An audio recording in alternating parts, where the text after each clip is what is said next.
జీవితంలో అన్ని తాత్కాలికమే అని చెప్పే కథే ఇది. హలో ఫ్రెండ్స్, అందరు బాగున్నారా? వీళ్ళు ఒక మంచి కథతో మేము ముందుకు వచ్చేసాను. విని నచ్చిందో లేదో చెప్పండి.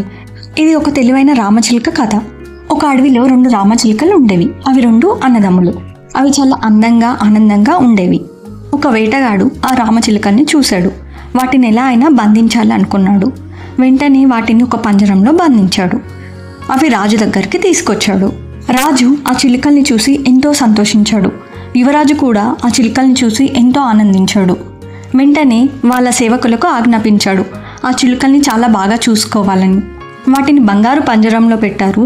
వాటికి మంచి మంచి పండ్లు, పలహారాలు అన్నీ అందించారు. ఏ లోటు లేకుండా చూసుకున్నారు. ఆ రామచిలుకలు అడవిలో ఉండడం కన్నా ఈ రాజ్యంలో ఉండడమే మంచిదైంది అన్నంత ఆనందంగా భావించాయి. యువరాజు కూడా రోజు వచ్చి వాటితో సమయం గడిపేవాడు. అవి చాలా ఆనందించాయి. ఒకరోజు వేటగాడు రాజ్యానికి ఒక కోతిని తీసుకొచ్చాడు. కోతిని చూసి యువరాజు ఎంతో సంతోషించాడు. దాని విన్యాసాలు అందరినీ ఎంతో ఆకట్టుకున్నాయి. ఇంకా రామచిలుకల్ని ఎవరూ పట్టించుకోలేదు. అందరి దృష్టి ఆ కోతి మీదకే మరలింది. కోతి రాకతో చిలుకల్ని చాలా నిర్లక్ష్యం చేశారు. తమ్ముడు చిలుక చాలా బాధపడుతూ ఉంది. అప్పుడు తెలివైన అన్న చిలుక ఇలా అంది, రోజులు మళ్ళీ మారుతాయి, ఎప్పుడూ ఒకేలా ఉండదు, నువ్వు ఎంత నిరుత్సాహపడకు అని అంది. అన్న చిలుక అన్నట్టే అయింది. కోతి విన్యాసాలు విపరీతమయ్యాయి. యువరాజు ఆ కోతిని మళ్ళీ అడవిలో వదిలేయమని ఆజ్ఞాపించారు.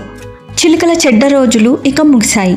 వాటికి మళ్ళీ మంచి ఆతిథ్యం అందించారు. అవి మళ్ళీ ఆకర్షణకు కేంద్రంగా మారాయి. తెలివైన అన్న చిలుక తన తమ్ముడితో ఇలా అంది, పరిస్థితులు మారుతూ ఉంటాయి చూసావా, జీవితంలో ఎప్పుడూ ఏదీ శాశ్వతం కాదు, ఎవరు ఎప్పుడు వాళ్ళ సహనాన్ని కోల్పోవద్దనే వాస్తవాన్ని గ్రహించాలి. కథలో నీతి ఏంటంటే జీవితంలో అన్నీ వస్తూ పోతూ ఉంటాయి.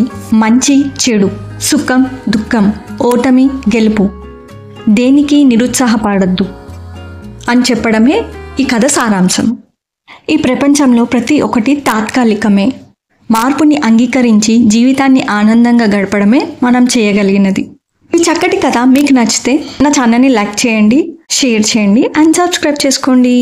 ఇంకొక కథతో మళ్ళీ కలుద్దాం. అంతవరకు bye bye, take care, have a nice day. జై హింద్.